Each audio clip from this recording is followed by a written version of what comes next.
હર હર મહાદેવ, જય ગિરનારી, જય શ્રી કૃષ્ણ। આપણે યુટ્યુબ ચેનલ વાતો વિરલ વિભૂતિ અને એમાં આપ સૌનું હાર્દિક હાર્દિક હાર્દિક સ્વાગત છે। આપણી ગુજરાતની ભૂમિએ આપણને અનેક સંતો ભક્તોની ભેટ આપી છે અને આવા જ અનેક સંતો અને ભક્તોથી ગુજરાતની ભૂમિ હંમેશા પાવન થતી રહી છે। તમે કદાચ સાંભળ્યું હશે, તરણા ઓથે ડુંગર રે ડુંગર કોઈ દેખે નહીં, અથવા તો રામ રાખે એને કોણ ચાખે।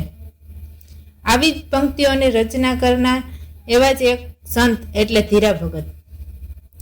વડોદરા જિલ્લાના સાવલીની બાજુમાં ગોઠડા નામના ગામે પિતા પ્રતાપ બારોટ અને માતા દેવુબાના ઘેર ઈસવીસન 1753માં સંત ધીરા ભગતનો જન્મ થયેલો।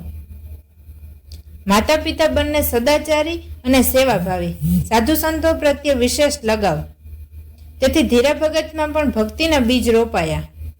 શાસ્ત્રોનો અભ્યાસ કરે અને સાધુ સંતોની સેવા પણ કરે। યુવાન વયે તેમના લગ્ન જતનબા સાથે થયા। બંને પતિ પત્ની ભજન સત્સંગ કરતા આમ સંસાર રથ આગળ ચાલ્યો જાય। વેદાંત તેમનો પ્રિય વિષય, એટલે શાસ્ત્રીય જીભાઈ વિશ્વનાથને ગુરુ તરીકે હૃદયમાં સ્થાન આપી પદોની રચના કરતા। લોકવાયકા એવી છે કે તેમના ઘરે પુત્રના જન્મ બાદ ધીરા ભગત ચારધામની જાત્રાએ નીકળી જાય છે, ધર્મોપદેશ અને ભજન સત્સંગ કરતા જાય છે અને તીર્થયાત્રા કરતા જાય છે, અને પાછા ફરે છે ત્યાં તો સ્મશાનમાં કોઈની ચિતા બળે છે। એટલે લાગ્યું કે કોઈનું મૃત્યુ થયું હશે, એટલે સીધા સ્મશાનમાં જાય છે। ચિતાને અગ્નિ સંસ્કાર આપ્યા બાદ સૌ ગ્રામજનો સાથે બાજુમાં આવેલા તળાવમાં સ્નાન કરે છે અને તેમની બાજુમાં ઉભેલા એક ભાઈને પૂછે છે કે ભાઈ કોનું અવસાન થયું છે? તો એ વ્યક્તિ કહે છે કે પેલા ધીરા ભગત ચારધામની જાત્રાએ ગયા છે ને, તેમના એકને એક દીકરાનું મૃત્યુ થયું છે ભાઈ। આ સાંભળતા ધીરા ભગત ત્યાંથી પાછા ફરે છે અને અંતરના ઊંડાણમાંથી વાણી વહેતી થાય છે।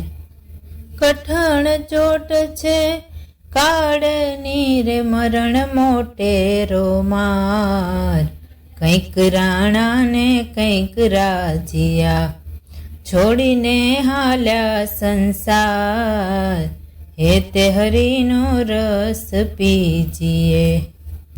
કોના છોરું ને કોના વાછરું, કોના માને રે બાપ, અંતકાળ જાવું જીવને એકલું, હારે પુણ્ય અને પાપ, હારે પુણ્ય અને પાપ, હે તે હરિનો રસ પીજીએ।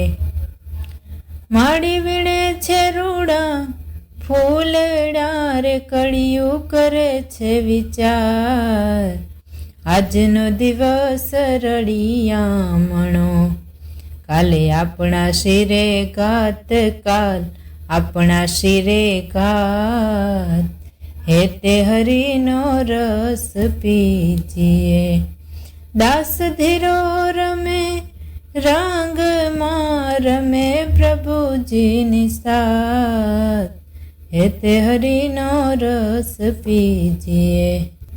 અને એમ કહેવાય છે કે સંત ધીરા ભગત કવિતા, ભજનો અને એમના રચેલા પદો હોય તે કાગળની ગડી વાળી અને વાંસની ભૂંગળી અથવા તો તુંબડીમાં મૂકી તેને બંધ કરી અને મહી નદીમાં વહેતા મૂકી દેતા।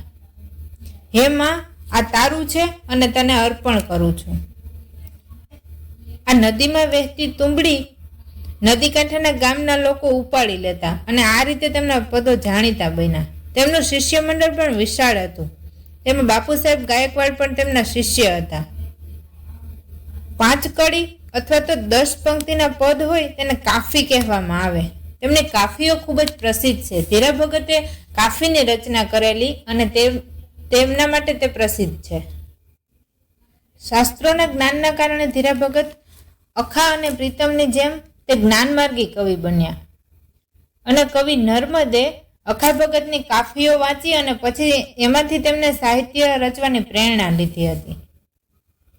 અવળવાણી, માયાનો મહિમા, શિષ્ય ધર્મ તથા જ્ઞાન કક્કો જેવી અનેક કૃતિઓ ધીરા ભગતે લખી છે।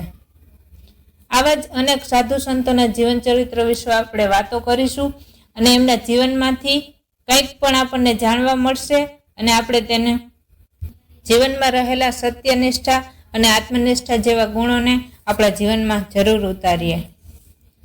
એક દીપકને જલાવી જોઈએ, દૂર અંધારાને હટાવી જોઈએ. એક દીપક જલાવી જોઈએ, દૂર અંધારા હટાવી જોઈએ. કોઈને મંજિલ મળે ન મળે, પણ આપણે રસ્તો બતાવી જોઈએ. જય હિન્દ.